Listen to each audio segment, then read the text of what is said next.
Wait, before we start. Good? Okay, looking good. The mirror? Yo! Okay. I shampooed this morning, so you know how that goes.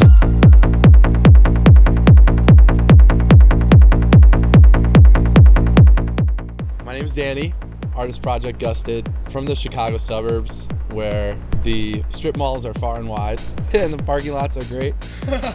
But I ended up in Boulder because as a kid I skied in Colorado a bunch, and Colorado was like the only other state I knew, so I ended up here. My first concert I ever went to was when I was a kid. I went to Paul McCartney with my parents. I cried probably the whole time. But the first concert I really went to by myself was when I was of age finally to go to Lollapalooza. And I remember I saw Justin Jay play Sandstorm to end his set. And I was there to see Chami and Oliver Heldens as well. As a kid, I was always obsessed with like future house. Martin Garrix was like the best thing going in my life. You know, I was never really surrounded by electronic music growing up. It all kind of started just in the early days of like me being obsessed with my computer. I was originally like a graphic designer when I was like 12, 13, and I would make these Minecraft introductions. Oh, I'm put it out, see what the hell.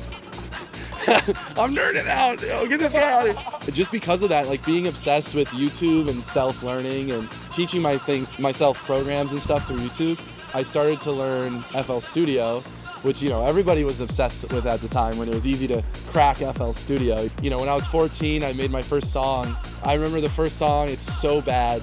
I call it the no key challenge. You're just putting notes on the thing and being like, yo, it's gliding good, it sounds cool. So anyway, high school happens, and, you know, we'd throw like parties in our friends' basements and all that. I started DJing to kind of introduce my friends to house music. Nobody was familiar with it, but it's the same feeling within me that I want to bring new stuff to people. That's part of the reason why I love what I'm doing right now, is because I'm still fulfilling that want to bring something new to the table.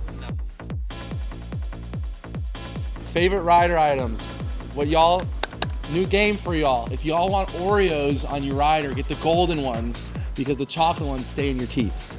And you don't want to be shaking hands backstage with chocolate Oreos in your teeth. Nerds gummy clusters, no question on the rider. I feel like if I could put fidget spinners on my rider, I could start a real good collection. Hopefully that's allowed. Hopefully we normalize fidget spinners on the rider. Like just up on stage, it's ding.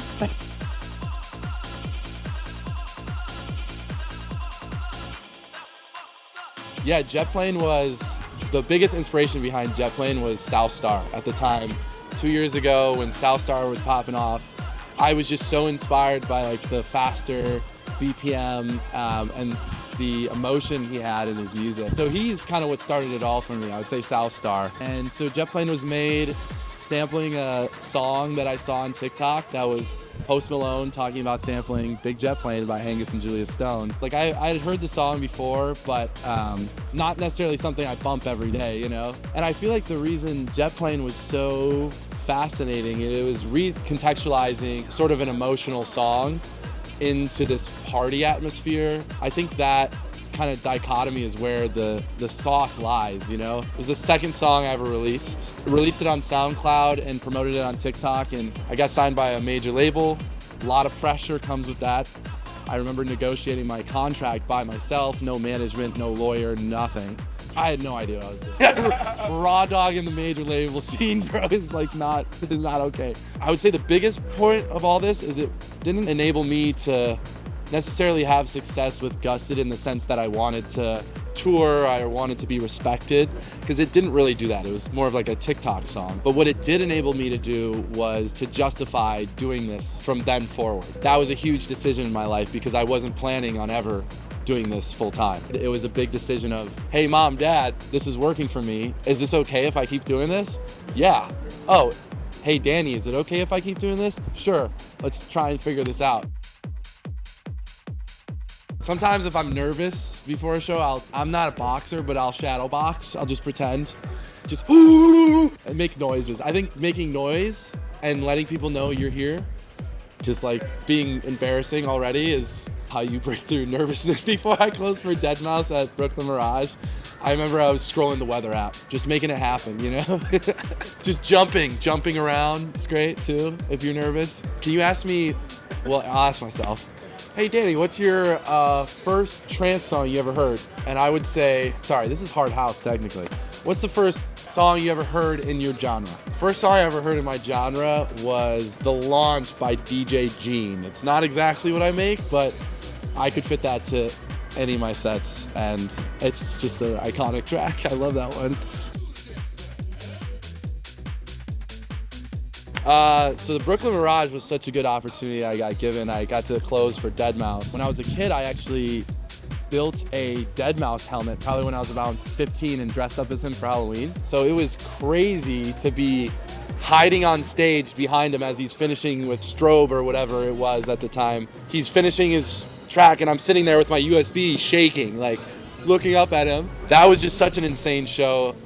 So nervous. I remember I showed up, like I didn't really know what I was gonna play. I was like, all right, I know what 2 songs I'm gonna play first. That's cool. And also just the doubt of like, are deadmau5 fans gonna like this? I mean, it's adjacent to what he plays in a sense. It was really cool showing up there, doing like kind of the USA dream of, you know, the kind of festival setup, being so far away from the crowd, like pushing it. But ultimately, like my favorite venues are gonna be ones that are like Mondodisko, the smaller clubs where the vibes are palpable.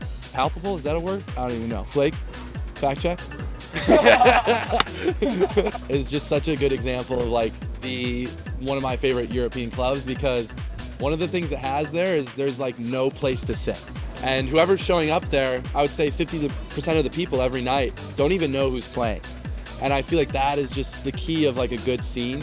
In the US, sometimes our club scene is based on, you know, having a good time, but maybe not focusing so much on the music or the dancing. And yeah, like a club like Mondodisko where there's no place to sit and it's just people feeding each other energy close to the crowd. Oh my goodness, it's amazing. It's the best.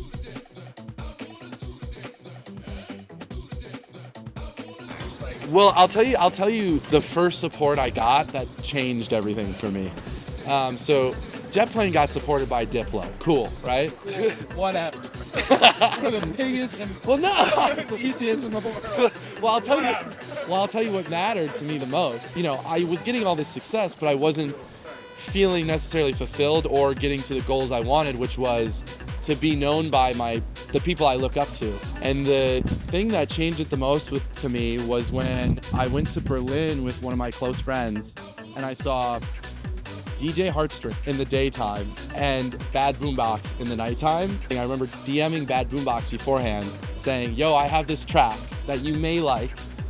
I'm an American coming to your show. Could you please play them? And all of a sudden I'm sitting there in this sweaty club at Eden in Berlin. It's packed, it's so high energy, and he just starts mixing into it. And I nearly pissed my pants. It's just fulfilling to see music, which I make, you know, that I'm unsure about, get played out, because it just further confirms that there's something special happening.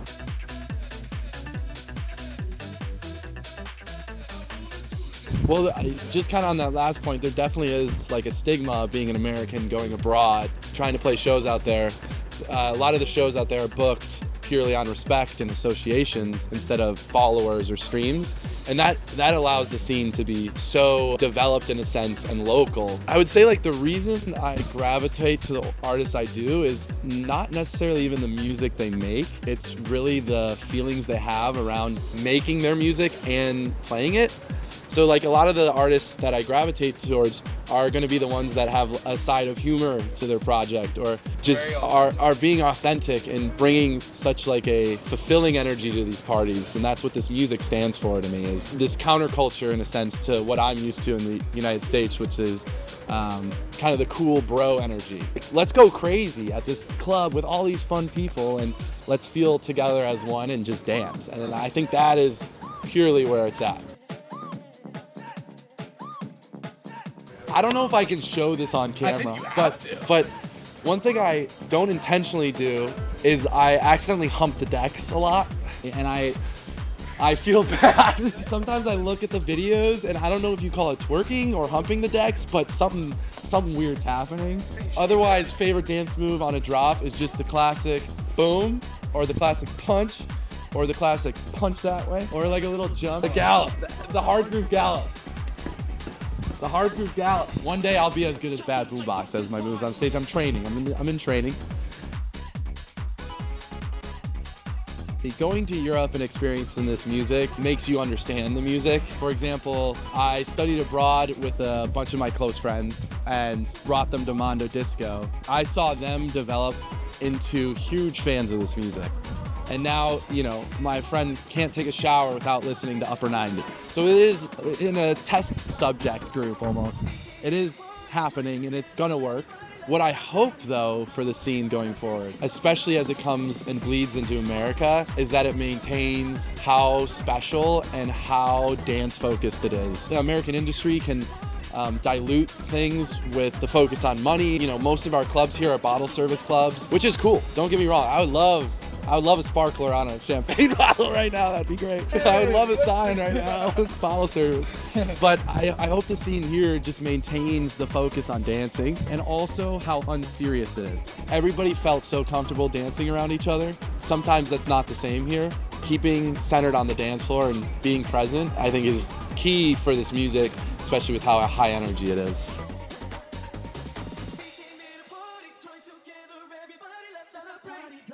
There's no question I'm very, very lucky to have the opportunity to take music full-time out of school.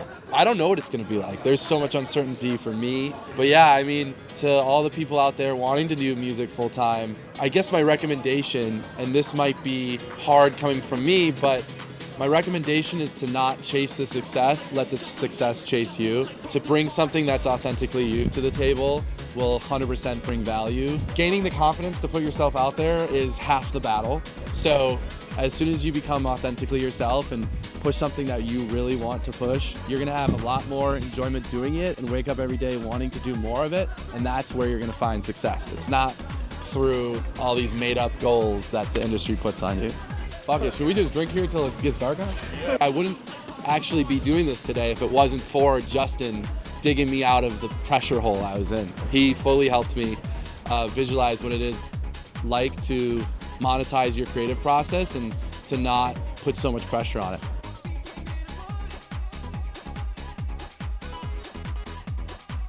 Coach Check, you guys are, I feel like what y'all do the best is going to be building a grassroots scene around you, and I feel like that's been so inspirational to see you bringing, you know, the sound that you all believe in so much to our local scene and getting so many people to keep showing up at these events you throw. It's amazing, you know, showing up to a Coach Check party and then showing up to the next one and 50% of the people are, you know, there again, and that's how you know something beautiful is happening. And that's how you make memories that stick with people. So yeah, when you guys said no event this semester, no event until we, you know, let's graduate, no event. I'm like, guys, you have built something special. You've built this group of people that loves showing up to this stuff, and the scene that we have built, just the music scene in general, that is more tolerant to stuff that isn't necessarily frat bangers. They deserve another show. They deserve another show. So let's run it. Okay, so looking forward, I am graduating college, American college, so no more frat parties. If frat parties start bumping 150 Trance, I'll be there. But for the future, I am gonna focus my strategy a lot on breaking into Europe more. It's just, I really enjoy the shows out there. And just really feel fulfilled out there. More music, especially because I'll have more time, taking music full time. You're gonna see me a lot more in Europe. And to put on your radar, me and Justin J and I, however you wanna say it, me and Justin J, Justin J and I might be starting something together very soon to help aid this genre to come to the States properly. Maybe a label called, might have just dropped a name. Hard groove trance, undeniable dance music only. How was your espresso martini? Espresso martini done and dusted. All right, let's run another. Yeah.